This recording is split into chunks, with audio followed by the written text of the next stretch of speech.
Right. Hi, Emma. Thank you for being here. Welcome to Mom on the Verge. Oh, thank you so much for having me. It's a blessing to be here. I am so excited for this conversation because one of the very big reasons why I started this podcast was because my own daughter went through a very bad time with her mental health, and we have mental health problems throughout our family. So I have an extensive personal history with these interactions with mental health struggles. But also, what really prompted me was that during the pandemic, I'm also a nurse, and I saw this incredible rise in anxiety that occurred during the pandemic and has continued to remain elevated post-pandemic. And seeing it in my patients, I'm seeing it in their family members, I'm seeing it in my coworkers, my friends, my family. The statistics, of course, about teens and their mental health is staggering. And I thought we need to talk about this more, and we need to help people more gain the skills that they really need to manage their mental health. So a big impetus for starting this podcast was a topic like anxiety. So I'm really excited to talk to you since that's what you specialize in. I always like my guests to just give a little background on how they came to do what they do. Was this always your plan to specialize in anxiety, or did your life kind of weave and wind and take you there? Okay, great questions and lovely points to start with. So, in terms of my own journey, I always knew I wanted to help people, and I actually went into the route of being a social worker. So, I'm a qualified and registered social worker still. But then following doing frontline practices, I then specialised in mental health. So I've been doing that now for at least 10 years and specialising in mental health. In terms of route to anxiety, it really comes from my own experiences. So I had my own experiences of panic attacks and disassociation following some bereavements when I was at university studying for social work. And then more recently, in the past several years, apologies for that, my AirPods disconnected. So in the past several, I ended up having I had a car accident and then developed PTSD and anxiety, very acute anxiety, specifically around driving, cars, movement, and those kind of things that had quite a big impact on me and my life. So I was already a therapist and I was already working in a mental health service, but that's really the point. Once I had built up recovery in terms of my own health, I really felt compelled, like that feeling. And I know you talk about feeling, it's hard to put it into words, but I had like an energy within my whole body that was like trying to get out. It's like you have got to help other people. You've got the skills. And I was sitting on them because at the time I was more managing in the mental health service rather than using my like clinical skills and therapeutic skills. So yeah, that's what really led me to now supporting people. And I really understand anxiety because I've worked with probably hundreds, thousands of people who experience it, but I also know it from a personal perspective. And I think that when you're getting support, and I'm sure you appreciate this and your clients do, there is nothing like actually having experienced it to help people. Yeah, so that's a little bit about me. Okay, well, that's fantastic. Now, did you, looking back on your life, do you think you experienced anxiety growing up in, like, do you think you were born more of an anxious person? And even if you look back now in your childhood, you can see where that manifested in your childhood, and maybe you just didn't recognize it? Or do you think it was more situational for you? Like something came into your life, circumstances that were difficult, and then, anxiety was part of that? Really good question. So first of all, I would share my own experiences I probably didn't realise. And lots of people that I work with and have conversations with and friends and family don't actually realise that they suffer with anxiety. They might label it something different. So I definitely didn't know how acute it was until I got my own insight into like being a professional, really. But I do believe that we are susceptible. So certain because of our own experiences, potentially there were things that happened in my life that meant that I was more susceptible to experiencing anxiety. And then, like you said, yeah, there are triggers as well. So there might have been things in my life that actually then perpetuated that anxiety. So, for example, when I was younger, it might have been more generalized anxiety, that I was just maybe a little bit more, worried a bit more than other people. But I didn't know this at the time. And also I'm very empathetic. So I felt things. So I felt anxious and worried when somebody else did, even though that didn't belong to me. And I didn't understand that until I was an adult. Well, so then, do you know, when we have these real mixed, when people, I work with a lot of people that are empaths, so we absorb all this feeling, we don't know that it's not ours. And then our brain tries to search and make sense of it, that actually causes us more anxiety. Everything you're saying, just, yeah, it makes so much sense. It really does. We mentioned before we got on this call, my daughter struggles with mental health, and she is a true empath. And she started with panic attacks when she was probably in 6th grade, I guess. She hid them from me. I didn't even know that they were happening, which is wild because I've never personally experienced a panic attack, but the way that people describe them, I don't know how a 11, 12-year-old child hid that from her mother. They sound so scary and so debilitating. But I think she didn't know what they were, and she didn't know why she was having them. And they just came out of nowhere, so to speak. That's what she would tell me all the time. I don't even know why I wasn't in a situation where I felt anxious. And then all of a sudden I was on the floor and feeling like a building had landed on top of my chest and I couldn't breathe and I thought I was going to die. And so what do you think's going on there? Because I don't think she's alone in that. People can experience things like panic attacks when they're just going about their day, doing their usual stuff. And then all of a sudden it just like a tsunami comes over them.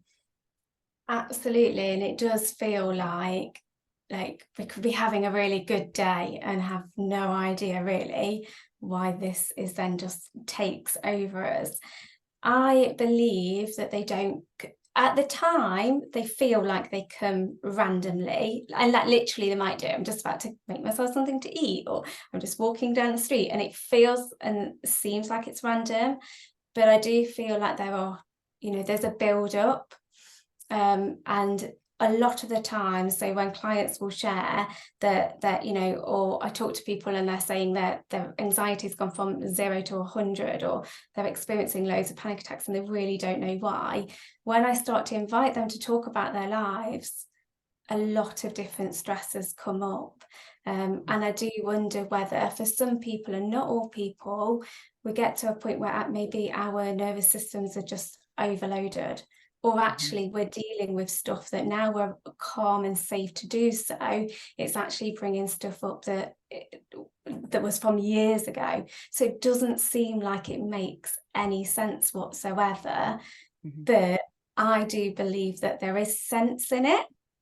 But I'm going to say this with a bit of a caveat, because when we try and make sense of something that seemingly doesn't make sense, it can drive us, I don't want to use inappropriate words, but it can drive us round, Right. Yes. It can then cause more anxiety and panic because seemingly it doesn't make sense, or we can't make sense of it and we can't make a logical explanation. So there's a bit of a caveat, because I do think, and it's usually not just a one thing, it's a multitude of so many different things interacting with one another.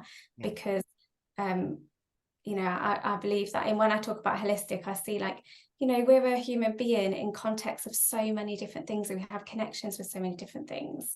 So everything has an impact. Yes. And that really makes sense. I mean, again, I just from my own experience, not just with my daughter, but my, extended family, I actually have a very close friend who struggles terribly with anxiety. And actually what you mentioned about not being able to drive is a huge struggle for her. And she's never been in a major car accident. So she doesn't really know why this is such a huge struggle for her. And so sometimes it feels like just give up trying to understand why. Sometimes anxiety just doesn't make sense. But on the other end of the spectrum, sometimes, I think a lot of the time, I guess what I'm trying to say is I think you can't go wrong with self-awareness. So really understanding yourself and like where your feelings are coming from, and knowing, for instance, let's say I'm an empath, or I had these experiences in my childhood, or whatever the case may be. You know, I had this trauma that maybe at the time I didn't actually even recognize as a trauma. I kind of like brushed it off, but really it's impacting me more than I thought it was, or whatever. That self-awareness is a really huge key to getting better, but that also sometimes it's like, well, this just is anxiety talking, and anxiety just doesn't always make sense. Does that resonate with you in your professional experience?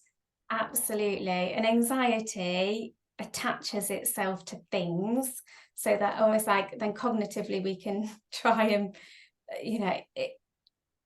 we can feel anxious and it just attaches itself to something. It was never Right. about that. So, for example, you just mentioned about somebody who's experiencing driving anxiety. A lot of people that I actually work with that experience that often is about grief.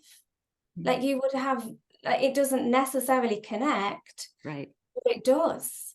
It Yes. doesn't make sense to somebody who just, might not have that knowledge of anxiety. So it doesn't make logical sense, but actually it's about something else, but it manifests itself in life in different ways. Yes. Yes. That's really good. And actually I'll pass that information along to her, because I feel like that kind of makes sense in her case. So thank you for that. I will pass it along. You're very welcome. There's one thing I really would love to talk about, and that's the difference between like situational anxiety and anxiety, because we use the word anxiety quite a lot. And the truth is, we all experience anxiety. But when I'm talking about anxiety, often I'm talking about, debilitating anxiety, to a point where you would reach diagnosis for a clinical anxiety disorder, because they're really different things. Situational anxiety, I've just experienced myself, what I'm experiencing right now in having this conversation, in preparation of this conversation. Of course, it's something new for me, and it's something that's going to cause, nervousness as well as excitement, but equally, there's part of my brain that wants to go, don't do that, it's scary. What happens if you do wrong? Or people judge you, and that is situational anxiety, but it will pass. Anxiety, when it's more debilitating, is it doesn't pass. And it keeps on going, and it's actually severe to the point where you can't do things in your life that you want to, because actually one of the key things with anxiety is avoidance. It tells you, anxiety is that voice and feeling in your head that's saying, don't do that, it's not safe. Mm-hmm. And then our lives become smaller, because the sensations that it causes in our body to make us not do that thing is so significant, because it's screaming at us to say, don't do that because it's not safe. Yeah. And then with anxiety and managing anxiety and overcoming it, is I really help people to feel safer in their own bodies and more in control of anxiety, so that they can take the steps that they need to or want to in their life to increase the, to make their life bigger, to fill them. Yes, a lot of the therapy that my daughter and actually my son both did was exposure therapy, because you're right, exactly what was happening. They were avoiding. They felt they didn't want to, fly in an airplane, or sleep over a friend's house, or be outside any time after dark. Or my daughter, I mean, hers was extremely severe. I mean, she wouldn't even walk out in the daylight. So you're right, that's what happens. It's like their world was shrinking and shrinking and shrinking until it got down, for my daughter, to the size of her bedroom. That was the largest her world had become. And so, but the good news is that there is help, right? So the good news is that this is not a lifelong sentence, and that there is so much help out there. And, people live beautiful, full lives when they get the help that they need, and that they can recognize the difference between real danger and when anxiety is talking to them. And when you can get to the point when you can discern, oh, that's my anxiety talking, and I'm really actually safe and I can do this thing, you can live your life, which is amazing.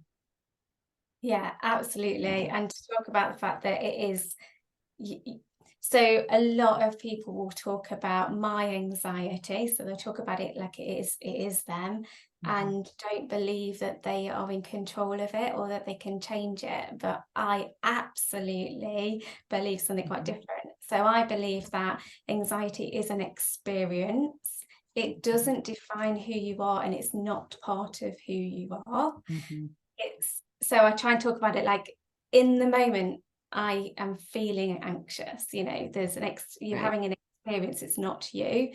And then two, I absolutely do believe that there are things that you can do, and I teach people all the time strategies they can use to regain control, to feel safe, and to teach them that with this skill, actually they can change anxiety. So they might rate it in the beginning and say, I don't know, it's 90%, and I go, right, try this technique, and then when we've done that technique, it reduces to like 60%. So you absolutely can control, that's proof that you can control it, and people can recover, and this is why I'm saying, like, differently to situational anxiety. If anybody says that, I don't experience anxiety ever, well, they may feel numb, so that might explain that. But if not, we all do. It's normal. So we're not going to get rid of it, but we can absolutely overcome like anxiety disorder. And I really want to share that and spread that belief, because it is so possible. But don't try and do it on, you could do it on your own, but it's harder. It's easier when you've got somebody who knows what they're talking about and knows strategies proven that can help you much quicker. And I heard you talk about women not believing that they are good enough, and sometimes I think this does tip into whether women get support with these things or not, because they don't maybe invest in themselves in that way. But yeah, I'd love to invite more people to do that. Yes, absolutely. And yeah, I firmly believe in, that you can get better, just like you're saying, that this is not, some things are like, how do I explain it? Chronic conditions. Like, I think that some people will always have a level of anxiety, but is that level, like you're saying, of anxiety interfering with their daily life and preventing them from living the life that they want to live? Or is it something that is part of their makeup? Maybe it's something that they have to manage on a regular basis, but they can live the life they want to live, which is the most important thing, right? That we can have the relationships that we want to have and the career we want to have and do all the things that we want to do, and not let this thing be controlling us. Yeah, I think you just said something really important there, because it isn't about what society thinks is like recovery, or what recovery or overcoming it looks very different. And it's an individual experience, because it depends on how you want to live your life, doesn't it? It depends on how you really want to feel. And I think it's worth noting as well, because some people are more predisposed, because maybe of other conditions, to live with a certain level of anxiety that may not reduce. And that's like almost their level of normal. That's their normal level of anxiety compared to somebody else who maybe doesn't have that diagnosis or that health condition. Yes. I guess that's another question I wanted to ask you. And if this is not your area of expertise, that's totally fine. We can, I totally accept that answer. Is the intersection of anxiety and OCD, which I've been told that OCD is really just a form of anxiety. It's another form of an anxiety disorder, but it seems like they coexist frequently, but that the addition of OCD does make things a little trickier to treat. So I'd be curious of your thoughts on that. Yeah, so it is an anxiety disorder, and they absolutely do interlink. And people with OCD experience high levels of anxiety, or can do, and panic as well. In terms of treatment for OCD, yes, there definitely are some differences, and it comes with compulsions and obsessions as well. So there are some treatment options that work well for both, to be honest, but there are differences because of, you know, the thoughts that drive the compulsive, you know, the act. But it isn't, OCD isn't an area of my particular expertise. I can definitely talk about it, but it's not an area I particularly focus on. Okay. Just so that if people out there are listening, because they do generally coexist and they could be contributing to anxiety that you're experiencing, I just wanted to put that out there so that people can maybe be aware of it. Yeah. Oh, yeah, absolutely. And you mentioned exposure therapy. That is something that is, you know, recommended. There's also a CBT protocol for OCD as well. So it's also, again, something that is, and yeah, definitely would recommend if somebody felt that they had experiences of OCD, to go down the route of, you know, seeking medical support and, you know, inquiring what could be helpful specifically for them. Okay, thank you for that. Okay, next question. I think this will apply to a lot of our listeners too. High functioning anxiety, what does that look like?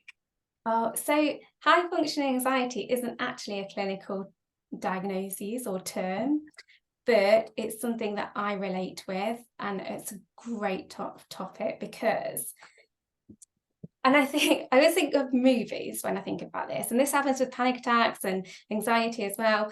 It's portrayed in a certain way in our society. And I think that when we look at movies and box sets and things like that, then it gives us an idea of like what these things look like. So for anxiety, often it's portrayed in society as, you know, we've just discussed this, debilitating, you know, it's that you can't do. So you're avoiding, you know, you even mentioned how small your daughter's world came. And I do think that is often the picture of what we see, you know, people maybe not being able to talk, being quite flushed, you know, panicking, being very panic being quite animated really and quite obvious. But it is not, it's a misconception for some people, because not everybody's experience of anxiety comes in that way. Now, for people that experience high functioning anxiety, one, my experience, they're less likely to know about it. And I put myself in this category because often at times in my life, my anxiety has been more high functioning. Now, high functioning does not mean it's easier to deal with. It just presents differently. And the reality is, for me and for many people that I work with, is nobody knows that you have anxiety. And no one will be able to tell, because you are still fulfilling life's, you know, responsibilities. So maybe you are a mum, you've got children, you're studying, you're working, you're propelling in your work. But what people don't know, and I see it, and actually I've been described in this way before, is I am the swan. And you are the swan. So you look on the surface like you are gliding and you're calm and you're strong, but underneath you've got those feet that are going underneath. Actually, no one knows, because you've got this grace, but underneath you are anxious as, you know, and that's what ends up. So, but you use the energy that propels you forward in some ways, because you want to overachieve, you overdo, you over prepare, you over plan, you overthink, like, but a lot of these things are done in a way that, you know, other people actually reward you for it. They don't go, oh, hey, where's that coming from? But often it's coming from a place of, I'm not good enough, I'm not worthy enough, I don't want to make a mistake, I've got to be perfect. So I really feel for, and I said obviously I'm a big feeler anyway in terms of empathy, feel for everybody with anxiety. But I do also feel for people with high functioning anxiety, because it gives this idea that it's easier to deal with, and not necessarily. It just comes in differently. And actually people with with high functioning anxiety, they're rewarded for having it as well. So it perpetuates. They don't always know that they've got an anxiety disorder, so they don't necessarily get support either. So it continues for years. And this is when then we get burnout and health complications. And I know you know a lot of things you speak about, and it can come from that place. Okay. Yes. I recognize some people in my life where I can see that too. I actually, before I, became more of aware of all of these issues, I remember looking around and seeing certain people in my life and thinking, wow, why can't I be more like them? They're, they don't sleep. It seems like they don't need to sleep. They're working all the time. Plus they're getting this degree. Plus they have 3 children. I wish I could be more like that, because I think we do value that in our society, this constant, production, being able to constantly produce and lacking, rest and downtime. And I've always been the type of person who needs a lot of rest and a lot of downtime. And I have chastised myself for that over the years, feeling like I'm not good enough or I don't measure up to other people who seem to be able to have this endless supply of energy to keep doing, where I'm like, I need to lay down. I need to take a nap. I need to have an afternoon where I don't do anything. And I've recovered from that now. But that, went into my adulthood, into my late 30s, early 40s, where I just really felt less than for not being able to be as productive as some other people around me, including my husband, who's an extremely productive person.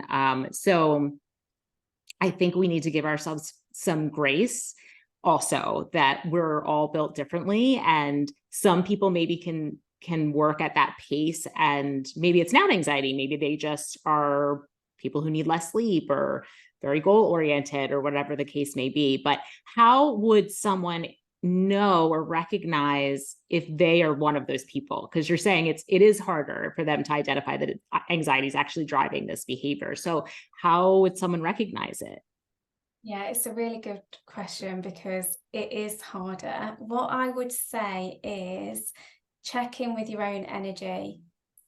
So when you are performing, working, and doing all of those things, what energy is it coming from? Are you stressed? Do you feel like, and what thoughts are you having as well? Connect with those thoughts. Is it coming from a lack place? Or are you whole? So actually what you've just said, and people do have different energies, and I help people understand that as well, because some of us can just keep on going. I am a burst of energy and then I need to sleep. I need to rest. And I have fell into that trap of going like I'm useless, worthless, because I haven't done anything today. So, and I'm not being productive, but I give myself more grace now, because I realize that I can get a lot done when I am in energy and in flow. So thinking about where I check in with where it's coming from. So how does your energy feel when you're doing things? So maybe staying late at work, or doing all the things, or taking on projects, or you're saying yes to different things. Where's that coming from? Is it coming from a good energy? Are you happy about that? Or is it coming from, you have to, and there's a consequence if you didn't. So this just made me think of when people struggle to say no, and they might really resent the fact that they're now doing this thing, but they've said yes for a reason. And usually it's because of that, that lacking energy of some shape or form. So that's a good way of understanding the difference, almost how it feels in your body, how you feel in your body. Definitely. Yeah. So, and I do want to just put a little, caveat in here. My show focuses a lot on women. I know that you primarily focus on women, but anxiety is also a male issue. So I just want to put that out there, since we're talking so much about women, that men can also experience anxiety and panic attacks and all of that, which, would be a great topic actually for another show, just because I think maybe we don't in our society pay as much attention to men and their struggles with mental health. But I know that your sole focus is women, and mine is primarily as well, just because that's what I am. And that's where I come from, the experience that I have.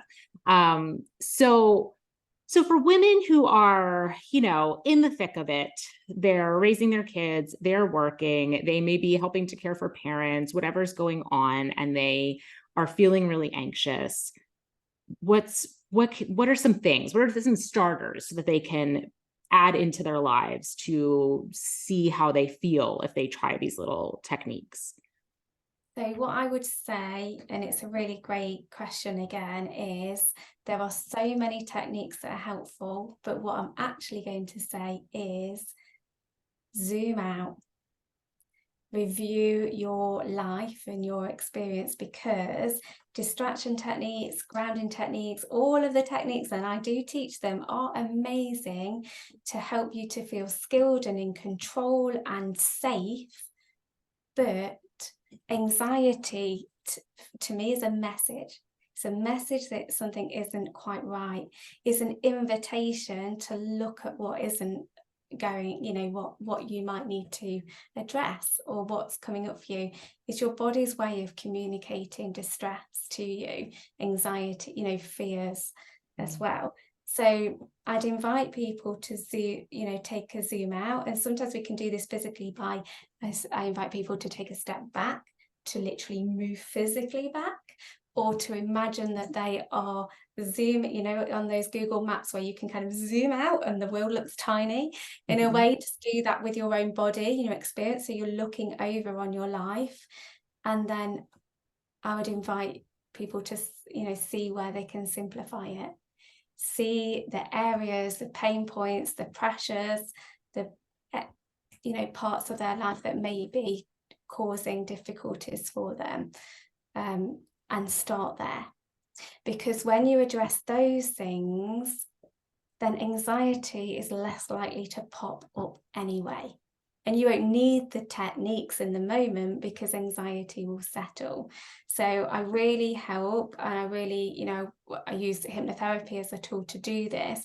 So really help people get to the root cause of their anxiety, so that actually when we do the work that comes up there, we no longer need to do the other work about grounding or what to do in the very moment, because they don't need it anymore.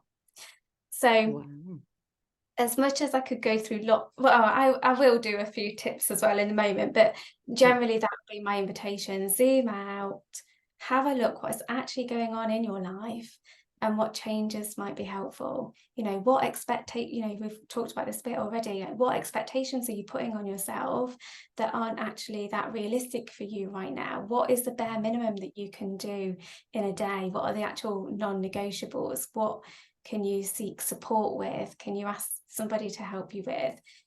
What are you doing for yourself? Because a lot of people, when they're really stressed and overwhelmed and really busy, they actually miss out the key fundamentals of self-care that actually keeps your mental health in tip-top condition, really.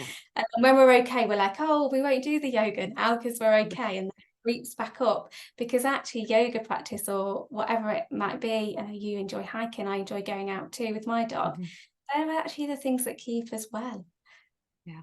Yeah, it's so true. It's so true. And I find that so much, and this is, I have a lot of moms in my life because that's the stage of life I'm in. And so many of them will constantly make excuses as to why they can't do the self-care things.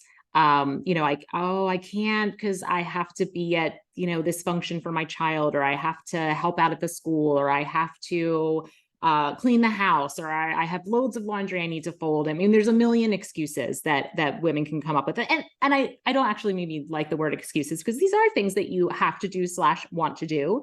But it does interfere with their ability to do the self-care things. And also, I think their ability to zoom out, like when you talk about zooming out and kind of evaluating what really needs to be done versus what you can let go of, or maybe you could outsource to someone else. It's kind of a mindset situation, right? Would you agree with that somehow that mindset needs to shift a little bit? Yeah, so when you were just talking there, and one thing that came to mind is, do they feel like they deserve the self-care? Because you talk about barriers, and I know you said the word excuse, but not quite what you meant. Like, Right. they are things that people do, but actually what is preventing them? Because we do get a choice of prioritizing things in our life. You know, we get to choose whether we prioritize the laundry compared to sitting and doing nothing, really. Mm-hmm. Um, but we might not feel we've got that luxury. So sometimes it's, yeah, it mindset, like, what do we believe? Mm-hmm. And one of those beliefs, and something I've definitely come across myself with lots of clients, is they don't believe that they're worthy of having that time out, and that they shouldn't need it, and that it's selfish. Mm-hmm. And that, but I do like to try and turn that round, and equally I can hear that in your sentiment as well, Mm-hmm. because I see self-care like a battery, you know, charging station. So we would never leave our devices to go uncharged, you know, because they wouldn't function. And even when something gets, like, when the battery starts getting a bit old, like your computer gets a bit slower and it can't deal with Yes. all the different things. Yes. Yes. If you think that's your cognition, so that's your brain. And Yes. actually, it does need charging. And everything in life, when we are more charged, everything in our life, it goes better. You know, we are then more productive. We are then more organized, or, you know, our cognitions function better. You know, we have better relationships. We deal with challenges differently. So I like to try and turn it around, you know, that self-care is our charge. And we Mm-hmm. need that charge, even if it is seconds of just plugging in and doing nothing for a moment and then coming back out, or that 5 minutes. Because if we did that with our phone, it does make a difference to increasing that charge. And then we've got more energy to address all the other things. So, and then when I'm working with mums in particular, I help them see that it isn't selfish at all, because their children's lives benefit from the more that they look after themselves in so many ways. And Yes. they know I that. they know that. Is that what you said? Yeah, they know, Yeah. like, because when we're trying to evidence that, they'll be like, yes, you are right. Yeah. Because when I'm, you know, when I have a good night's sleep, or when I'm this or that, this is what I do with my kids, and this is what we, you know.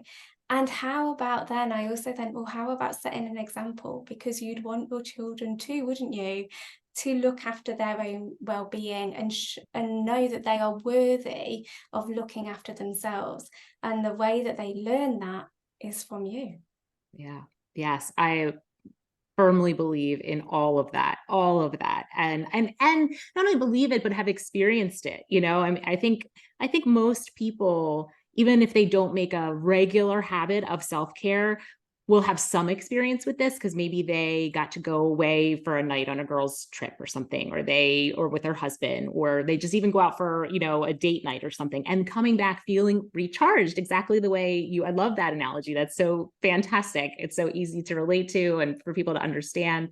You just feel recharged, you feel happier, you feel like you have more to give, you feel more patient, you feel more kind, you feel more just light in your body and expansive. And so if we can make a habit of doing that on a regular basis, how would that change our lives and our children's lives? And I also love that what you said about giving that example to our children, and particularly our girls, that you are worthy and you deserve this, and mommy does this. And that means when you grow up, you'll be like, oh, well, if my mom did it, it's okay, so I can do it too. And we'll perpetuate this from generation to generation, which is amazing. Absolutely. And it's actually tips on to what I believe my purpose is in life, and which is linked with anxiety. But the reality is, I help people to understand themselves more so than they've ever done in their life. Because specifically, as well, actually men as well, but we're talking more about women. You know, we get disconnected from our body, from our thoughts, our own wants, and it's no wonder then we don't know how to meet our own needs, or like where to even start, or we feel selfish in doing that, because we are perpetually taught not to. We are Yeah. taught to other people's needs in front of ours and feel a lot of shame and guilt. So that's, so when, we've got those, the laundry is more important, or I've got to do that and that, actually it's the shame. It's the belief that I'm not good enough, I'm not worthy to do this. I shouldn't have, Yeah. So it's not normal for us to do that, which is why we then avoid it. Yeah.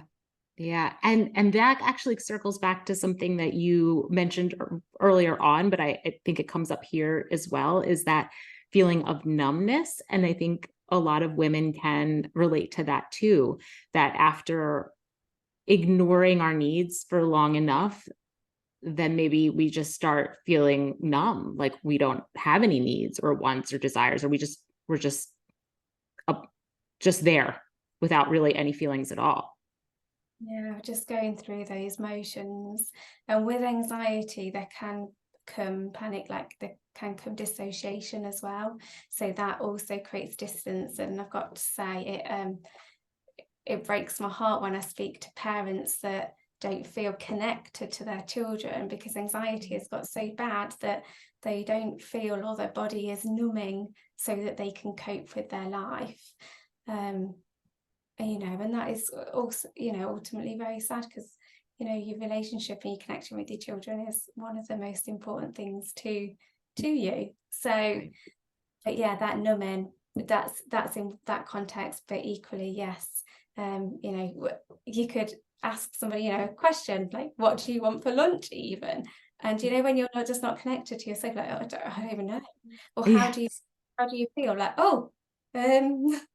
not really sure, because we're not focused in that way, and we're taught not to be focused in that way. So then when we're getting panic, and that actually loops around to one of the things I said earlier, we experience panic, we think it's come from absolutely nowhere, but actually have there been a loads of different feelings that we haven't noticed? So it gets to a point where our body is screaming at us in the shape of severe anxiety and panic, because it wants us to listen, and we haven't necessarily been listening to it before. And that's where I speak about anxiety being an invitation. It's an invitation for you to maybe address something that needs your attention that you perhaps haven't noticed before. Yeah. Which, when you think about it that way, I know anxiety is so painful for people who experience it, and I don't want to minimize the pain of that experience. But when you think about it as an invitation to explore those emotions that you have not paid attention to, I call it shoving them down or stuffing them down. It really could open up your world in such a beautiful way. And it's hard work, and I've seen it firsthand. It's really hard work, but there's just tremendous rewards at the end of the work. So Yeah. I like that, the way that you use that term, an invitation. I think that's beautiful. And you're absolutely right. And this is why I said, the situational anxiety versus, different, disordered anxiety, because it is painful. And when people say, it's not going to hurt you, it does hurt you. It's debilitating, it's scary, it's debilitating, and it is all of those things. But people experience anxiety on all very different levels, and it is hard when it keeps on going, and that it is debilitating, and it's every day, and it has been for months, and you're doing the work, and it's what is, but sometimes that's where my hypnotherapy comes into place as well, because rather than other talking therapies, that could get to the subconscious, where and often your subconscious is blocking you moving forward. You want the goal, you want to not feel like this, but something that's kind of stuck and blocking you. And the subconscious work can, I kind of work with both. I use the subconscious and the conscious to work together to get you over those hurdles, really, that's causing you anxiety. Because we know logically that we aren't safe, that we are safe, but something's stuck. And it can be so random. I am so fascinated with what comes from people's subconscious. And then it blows their mind too, because they're what?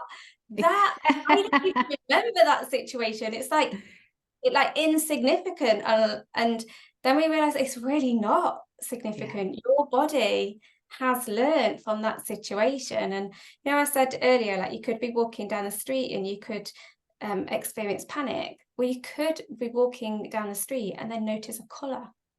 You might not consciously notice that color, but it's the color that triggers you, or the sight, or the movement, or the feeling in your body. So it is random, but it's not. Yeah. Oh, that's so fascinating. That's so fascinating. I just interviewed someone last week who is a somatic healer, and so she works with the body and using the the trauma and the way that it's stored in the body, and using that to get it out and move the trauma out of the body, which is all these things are interconnected and work together, and they're all fascinating. But what you're saying about the body holding on to it, even if your conscious mind isn't holding on to it, that's so true. And until we can unearth what's there, I think it's really hard to get over that hump. Yeah, or invite your subconscious to find another solution. Because with anxiety, so of course I talk about how debilitating it is, but it's also wanting the best for you. Mm-hmm. I know we talk about it, and when people experience it, it is like the enemy. Like, it's the thing we want to get rid of, but its absolute intention is not that at all. Its absolute intention is to keep you safe. Mm-hmm. Absolute intention is to support your safety. Yeah. But I see it as like a very overprotective, like, big sister, or Like a helicopter parent. so it doesn't realize that those things aren't really not, they are safe. So it's very overprotective, and that's how I support people to reduce its alarm system, should we say. Right. That's so great. That's so great. The hypnotherapy is fascinating. I've never experienced anything like that, but I would love to do it. I think that is just so cool. Do you know much about it?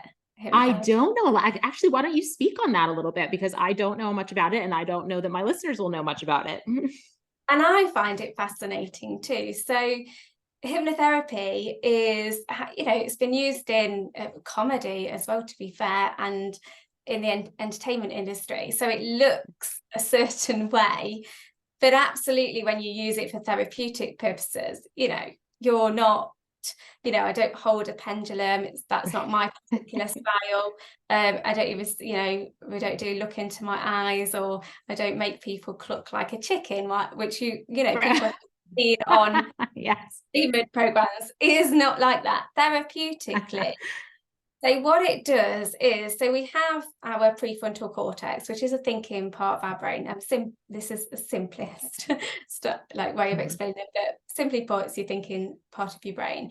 And actually, with anxiety, this is the part that goes on absolute overdrive, because we have lots of worries and anxious thoughts that drive then the thoughts, the feelings in our body, and then the anxiety sensations, and the cycle goes on.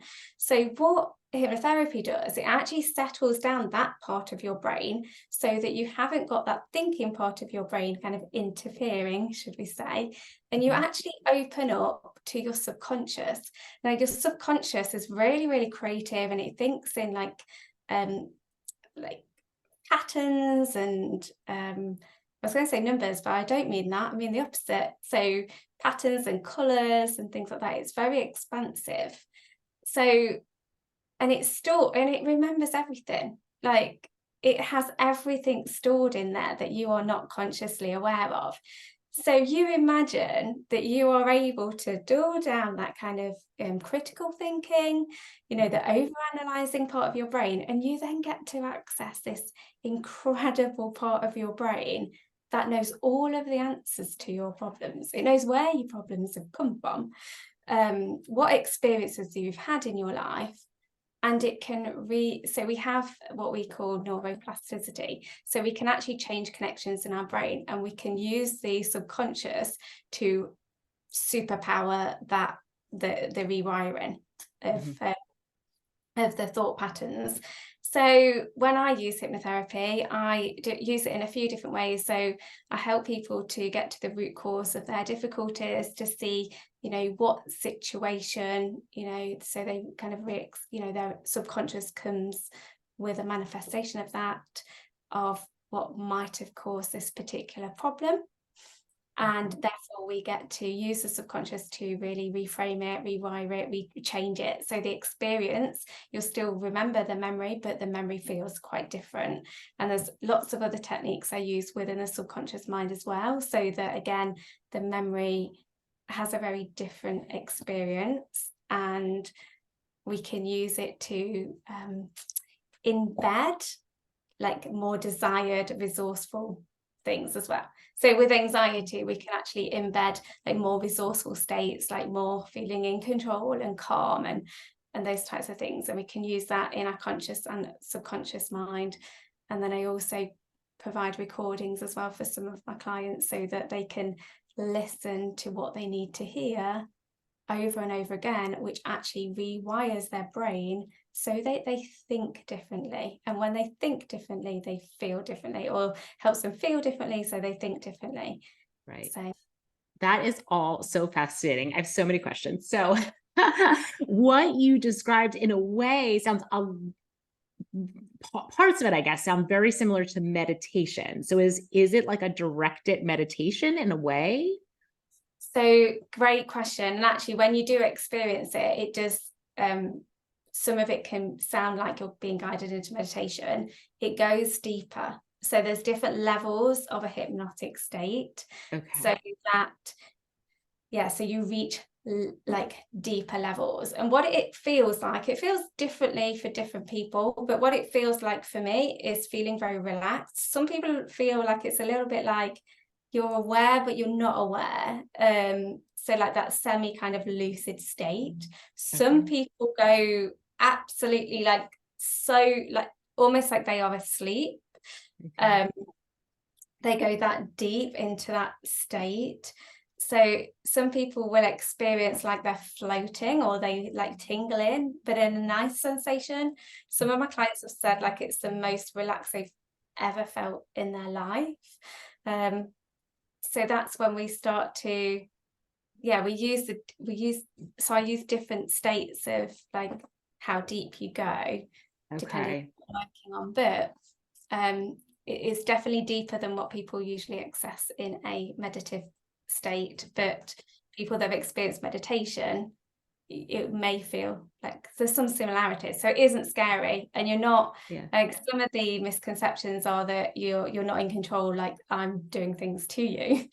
But really that's not the case. You're in control, and you allow hypnosis to come over you, and you can't do anything that doesn't align with your own values. Like you just won't accept it, and what will happen is you'll just come out of that state of like relaxation.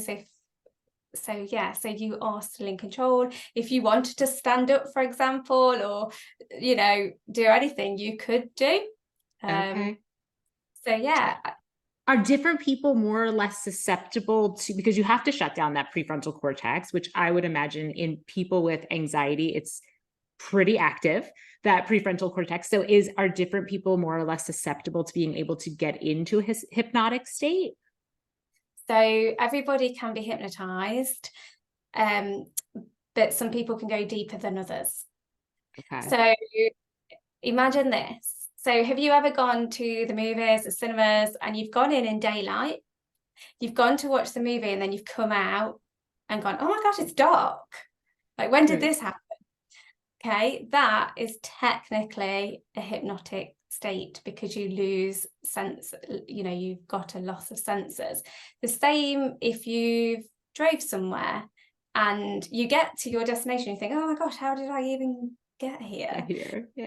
And you've lost some of your senses. So that is actually classed as a hypnotic state. I did it earlier. I was on autopilot, and I was going to my beauticians, and I ended up at the local shops because I didn't take the tap off. But technically that is like a hypnotic state, because your conscious awareness is just changed, really. So we can all experience it, and we all have already experienced it.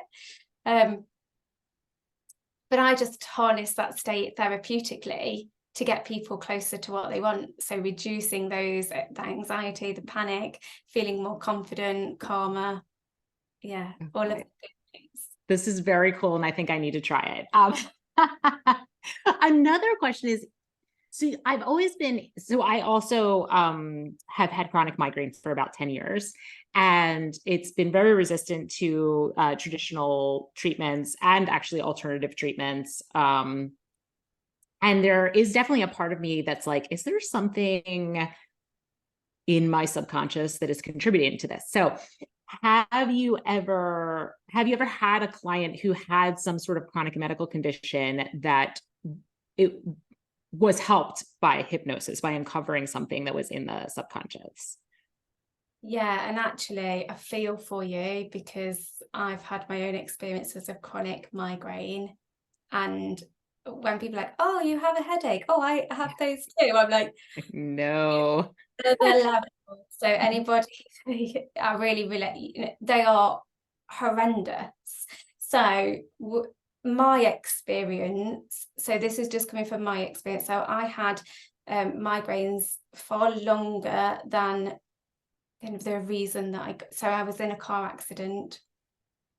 Supposedly my symptoms should have reduced by a certain time frame, and mine didn't. So I was a bit of an anomaly, which in a way is what you're saying for you too, that it doesn't make medical sense.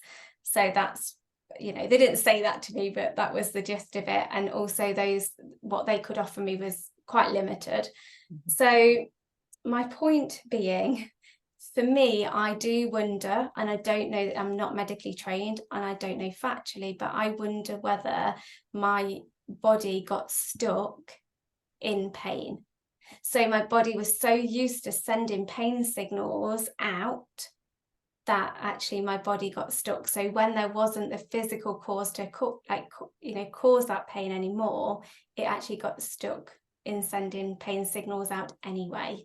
So I experienced it for a long time, and actually all of the time. So there was a long time I didn't not have a migraine. I had a migraine consistently.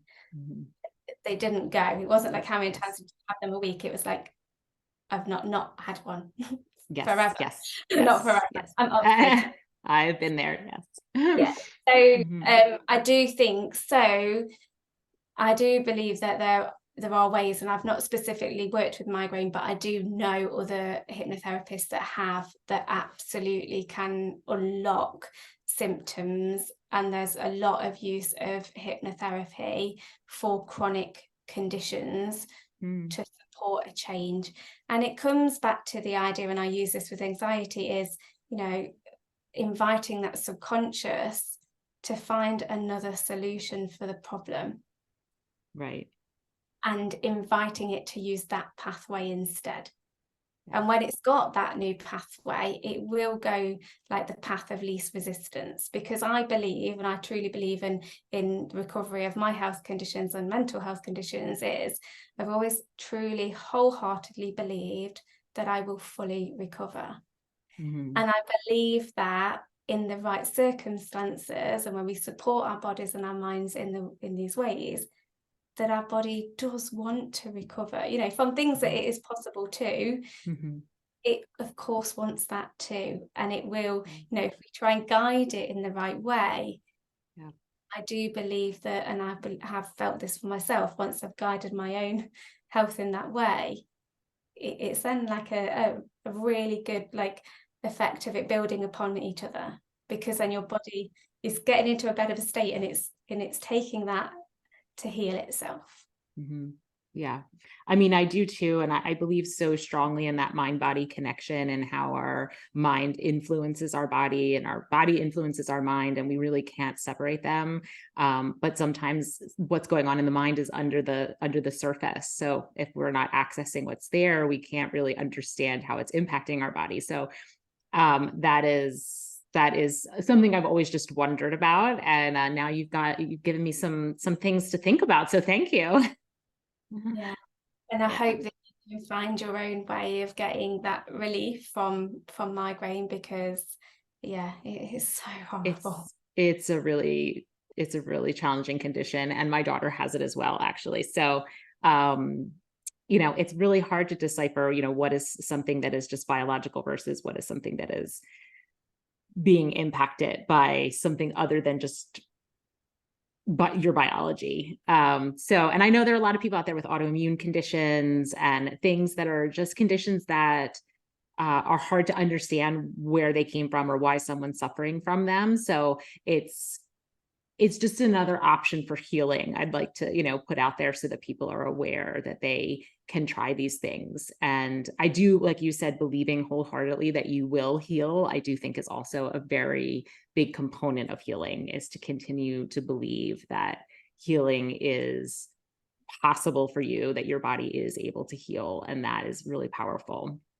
Yeah, and the reality of using something like hypnotherapy, if you believe that, and if there is a stress component, and stress and inflammation has an impact on your condition, then absolutely hypnotherapy will have its benefits, because that of course deals with, the stresses. But I try and look at, that's where you look at the whole person, look at the interacting factors. I definitely, when I didn't get through the medical professions, that there was a bit of a dead end, there wasn't really much else that they could do for me. That's when I explored what else would be helpful in supporting my own migraines and post-traumatic stress disorder and things like that. What I did is I realized that our health service wasn't offering anything else in terms of more than what they did offer. And then I was like, right, well, I'm a therapist, I'm a social worker. I know that my mind is one of my greatest assets, and I know that I can use it to support me. So that's what I did. And when I actually started to do that for myself, so I was like, right, I'm going to take control. Actually, one of the first things I went to was hypnotherapy. But it wasn't in relation, I think this will be quite surprising, it wasn't in relation to migraine, and it wasn't in relation to other health things. I actually went to and worked on my own self. So how I, like, my own self-worth, I actually started there, which I think would be surprising. But actually that was the start of me healing my physical ailments, is me actually looking inward and doing kind of what people call inner work. And I know that means different things for everybody else, but I actually started with, resolving maybe some, past traumas, letting go of things, working on my own self-belief, my own worth, and then building from that. So hypnotherapy wasn't about migraine at all. It was about me. Right. Which, that makes sense. I mean, it when you say it like that, it makes sense. It's kind of like what we were talking about before, when someone says, they can't drive, but really it's about grief. Like, it's, you can track it back somehow, but the path is not always a straight line. So, hypnotherapy can help you find the way to get there. So that's very cool. Very cool. Everything that we experience in life comes back to us because we're the one experiencing it. Yeah. How we think, feel about it, and experiencing it is our outer experience, isn't it? But we have an inner experience of it too. So yeah, it's definitely a therapy that, it's not the exclusive therapy I use, but it is phenomenal, using the subconscious with the conscious. And often when people often my clients come to me actually when they've already had other therapy. So maybe they've already had CBT, for example, and often, like, going back and looking at subconscious is actually a bit of the missing piece. It was a bit of it was maybe a blocker helping, like, stopping them moving forward. So yeah. So you've asked cool. Incredible questions. I'm so privileged to have had this such an insightful conversation. Well, you have been an amazing guest. Honestly, you've really, I like, you made me well up a few times with tears. So like you're fantastic. I'm not even a crier. So your energy is fantastic. I'm so glad that we were able to connect and have this conversation, and I hope it helps somebody out there. I will put all your information in the show notes just so everybody knows who's listening, if anyone wants to get in contact with you. And if there's anything, I mean, if there's anything else you want to share before we get off. No, other than if anybody did want to talk about anxiety, panic, then absolutely I'd invite them to have a conversation with me. I've got a wealth of knowledge about mental health, having worked in mental health, and what I specialise in is one-to-one work. So I work with my clients one-to-one. And I also run a group which is really special to me as well, because I get to invite women that have similar experiences so that they feel less alone, they feel validated, heard, and they can say like, oh, I've been worrying about this, and they're like, oh yes, I've had that experience, and they actually help each other as much as I facilitate it and support that. But it's such a special place, and there's not lots of that exists. So yeah, I would invite people, if this has resonated with anybody listening and they feel like that space would be nurturing for them, to get in contact with me. Okay. And that's how they would do it. They would first contact you first if they wanted to be included in that space.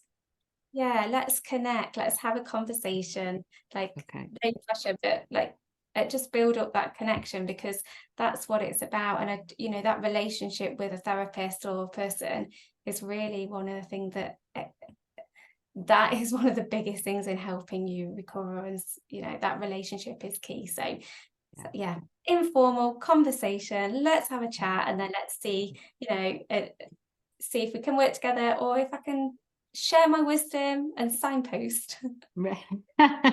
That's great. And I love what you say about, community and, being able to be in a space with other people who have similar struggles.